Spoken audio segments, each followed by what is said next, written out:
नमस्कार, आप देख रहे हैं तापमान लाइव। मैं प्रशांत। अभी हमारे साथ आरजेडी के प्रवक्ता सारिका पासवान जी है। सारिका जी, एमपी के मंत्री विजय शाह कर्नल सूफिया कुरैशी पर वो बयान क्यों? ये देशभक्ति नहीं दिख रही है क्या?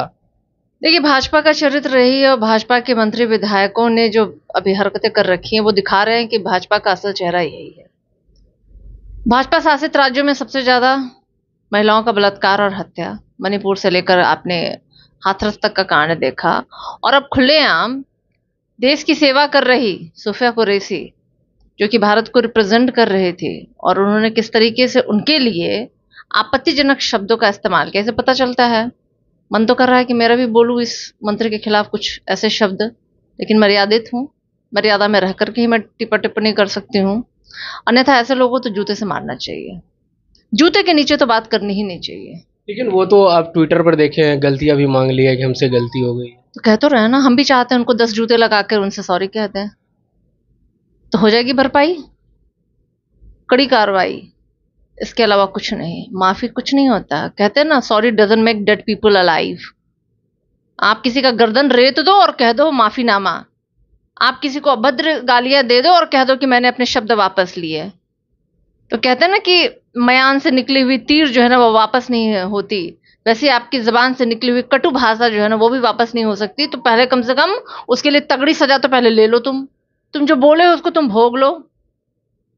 तो पहले भाजपाइयों को, ये जो इस तरह के घटिया चरित्र, अभद्र भाषा, महिलाओं के लिए ऐसी अभद्र सोच रखने वाले, तो सारे बलात्कारियों के भाई तो बसे हुए हैं, पड़े हुए हैं। यही कह दें हम, सारे बलात्कारियों के बाप जो हैं वो भाजपा में हैं। भाजपा सबको ऐसे ही बलात्कारियों को पैदा कर रही है। आप देश की सेवा कर रही एक महिला के लिए आपने ऐसे अभद्र टिप्पणी, और कहते हो कि माफी ले लिया, मैंने वापस ले लिया, शब्द वापस ले लिया।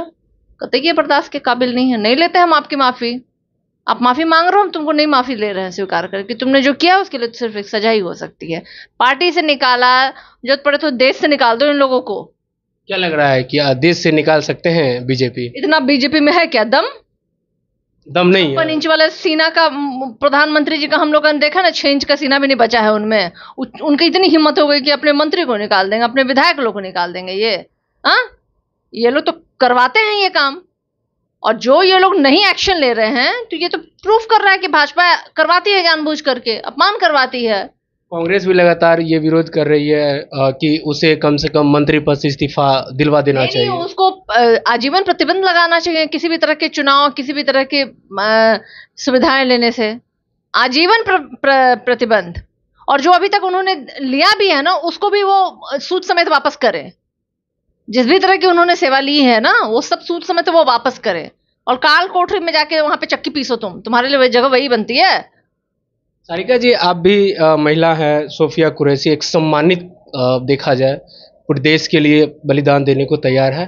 मन में उबाल तो आता है इस शब्द को देख करके, कैसे कंट्रोल आप कर लेती है? नहीं, मैं तो कह रही हूँ, मैं तो जूते से मारू, सामने बिठा जाए वो तो 10 जूते लगाऊं मैं उससे और पूछूं मैं कि तुमने कैसे बोला ये। ऐसे कह रही हूँ। अब इसे नीचे क्या जा सकती हूँ भाई? अब जूते से नीचे क्या कहा जा सकता है उसको?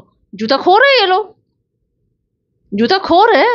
अब इसे मुझे नहीं लगता कि और कुछ कहा जा सकता है। तो निश्चित रूप से गुस्सा तो होता ही है प्रत्येक महिला को। एक देश सम्मान में महिला अपने आप को सर्वस्व निछावर करने को तैयार, और उसके ऊपर एक सम्मानित मंत्री का ये बयान, निश्चित रूप से महिलाओं के रक्त में वो उबाल आता है। लेकिन सारिका जी ने बताई, सम्मान है, मैं सम्मानित तरीके से इसका विरोध करता हूं। लेकिन अभी तक जिस तरीके से इन्होंने पद का सुखभोग किया है, निश्चित रूप से सूद सहित इसे वापस ले लेना चाहिए। इस्तीफे से काम नहीं चल सकती है, इस पे सख्त से सख्त कार्रवाई होनी चाहिए।